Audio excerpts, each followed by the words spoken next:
પદ્મભૂષણ સંત સચ્ચિદાનંદ બાપુ 93 વર્ષની વયે તબિયત લથડી બાપુએ તેમની અંતિમ ઈચ્છા વ્યક્ત કરી। પદ્મભૂષણ સંત સચ્ચિદાનંદ બાપુની તબિયત લથડતા તેમને અત્યારે ડોક્ટરોની દેખરેખમાં રાખવામાં આવ્યા છે। ડોક્ટર દ્વારા ચેકઅપ કરી જરૂર સારવાર હાલમાં શરૂ કરવામાં આવી છે।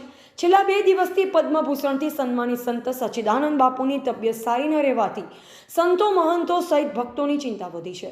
સંત નિજાનંદ બાપુએ જણાવ્યું હતું કે છેલ્લા 40 થી 45 દિવસથી સળંગ તેઓ પ્રવચન આપી રહ્યા છે।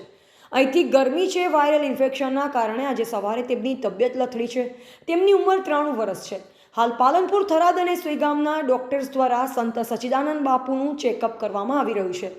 હાલમાં તે જ છે, કોઈ ચિંતા જેવું નથી। આ જ રીતે તબિયતમાં સુધારો રહેશે અને આરામ રહેશે। 48 કલાકમાં ફરીથી બેઠા થઈ જશે। ફરી જો ભગવાન જોગમાયાની કૃપા રહી તો પ્રવચન પણ આપશે તેવી સંભાવના છે। આમ તો છેલ્લા 40-42 દિવસથી સળંગ લગાતાર તુલસીકૃત રામાયણને આધાર બનાવી અને એમના સ્વાધ્યાય પ્રવચનો ચાલી રહ્યા છે।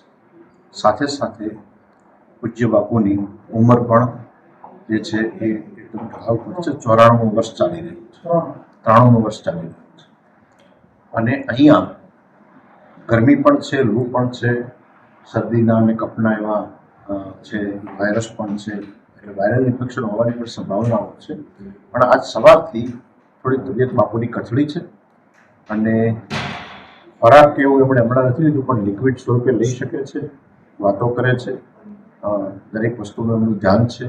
એટલે મને એવું લાગે છે કે સ્થિતિ અત્યારે એટલી કોઈ એવી ગંભીર સ્થિતિ નથી, સાધારણ સ્થિતિ છે।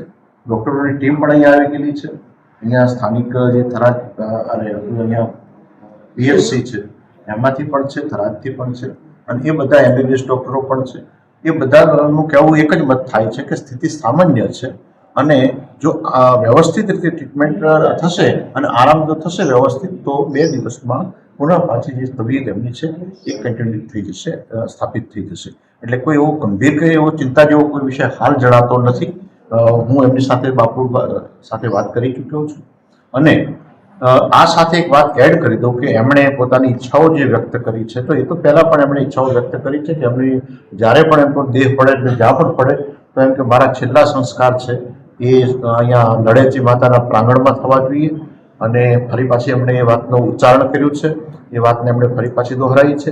એટલે મને એવું લાગે છે કે હાલ કોઈ એવી ગંભીર સ્થિતિ નથી અને કદાચ 48 કલાકમાં જ બાપુ ફરી પાછા બેઠા પણ થઈ જશે અને સંભવતઃ જો મા જોગમાયાની કૃપા રહી અને અમીરજી બાબાની કૃપા રહી તો એકાદું પ્રવચન પણ ફરી પાછા કરશે એવી સંભાવનાઓ પૂરેપૂરી છે ને એવી આશાઓ પણ છે અને બધા ઉપર એમની કૃપા બની રહે। બધા અમારા બધા અમે સાથે છીએ, એમની જોડે બેઠા છીએ।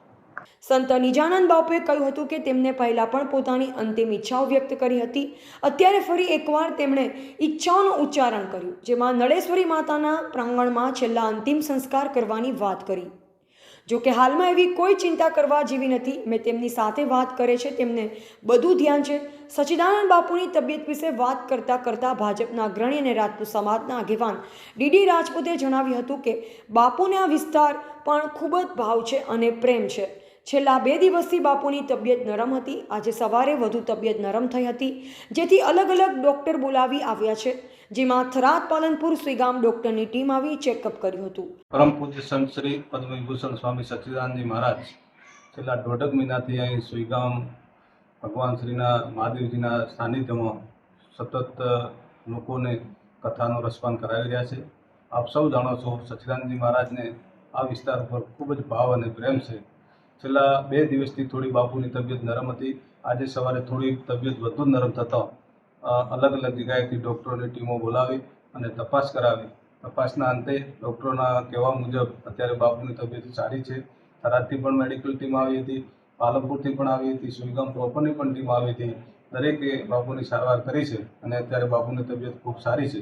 બાપુની જે અંતિમ ઈચ્છા છે આપ સૌ જાણો છો, બાપુએ અગાઉ પણ જાહેર કરેલું છે કે જ્યારે પણ બાપુનો જ્યારે આ સંસાર છોડે ત્યારે પોતાના સમાધિ અહીં નડાબેટ માતાજી નળેશ્વરીના ધામમાં કરવાની છે એવી પોતે ઈચ્છા પહેલે પણ પ્રગટ કરેલી છે અને એની ઈચ્છા મુજબ બાપુ અત્યારે અહીં સુઈગામ ખાતે જ રોકાયેલા છે। બાપુને એક બીજી પણ ઈચ્છા જ્યારે આજે બાપુએ વ્યક્ત કરી હતી કે મારો જ્યારે શરીર દેહ છોડે ત્યારે મારે અંગદાન કરવું છે, એના માટે પણ ટીમ પાલનપુરથી આવી હતી અને બાપુ જોડે જે કંઈ નિયમાનુસાર જે વિધિ કરવી પડે, ચર્ચા કરવી પડે એ લોકોએ કરી છે. બાપુ એમણે 2 દિવસ પહેલાં જ પોતાના દેહ ત્યાગની જગ્યા કે જે સમાધિ માટે જગ્યાની બિલકુલ પોતે પહેલાં પણ જાહેર કરી ચૂક્યા છે. નળેશ્વરી માતાજીના ધામમાં માતાજીના મંદિરની બાજુમાં જ પોતાની સમાધિ આપવાની છે. હમણાં 2 દિવસ પહેલાં પણ બાપુએ સ્થળની મુલાકાત લીધી હતી અને પોતે જાતે જગ્યા પસંદ કરી અને દરેક ભાવિકોને બતાવી હતી કે આ જગ્યા ઉપર મારી સમાધિનું કાર્ય કરવામાં આવે. ડૉક્ટરના કહેવા મુજબ હાલ બાપુની તબિયત સારી છે. વધુમાં તેમણે જણાવ્યું હતું કે બાપુની અંતિમ ઈચ્છા છે કે દેહ સંસાર છોડે ત્યારે નડાબેટ ખાતે તેમની સમાધિ કરવામાં આવે. બાપુ સચ્ચિદાનંદે બીજી ઈચ્છા વ્યક્ત કરી કે જ્યારે મારું શરીર દેહ છોડી દે એટલે અંગદાન કરવાનું છે, જે માટે પાલનપુર ટીમ આવી હતી અને બાપુ જોડે નિયમ અનુસાર જે કરવું પડે તે ચર્ચા કરી હતી.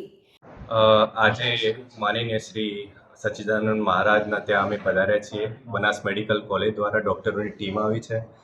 જ્યારે બાપુ જોડે વાત કરી ત્યારે બાપુએ એવી ઈચ્છા વ્યક્ત કરી કે એમને અંગદાન કરવાની ઈચ્છા છે.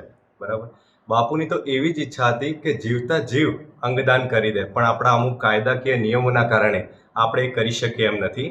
એટલે જ્યારે પણ બાપુની આત્મા એમનું શરીર છોડશે ત્યારે આપણી સ્પેશિયલ ટીમ આવશે મેડિકલ ડૉક્ટરોની અને એ બધી જાંચ પડતાલ કરશે કે અંગો કેવા છે, વ્યવસ્થિત છે, અને એ અંગો પછી જે જરૂરતમંદો છે એમના દેહમાં આપણે ટ્રાન્સપ્લાન્ટ કરી શકીશું અને એમને નવી જિંદગી પ્રાપ્ત થશે. મારું નામ ડૉક્ટર સ્મિત ચૌધરી છે. અહેવાલ જીતુ બારોટ, સંબંધ ભારત ન્યૂઝ, થરાદ.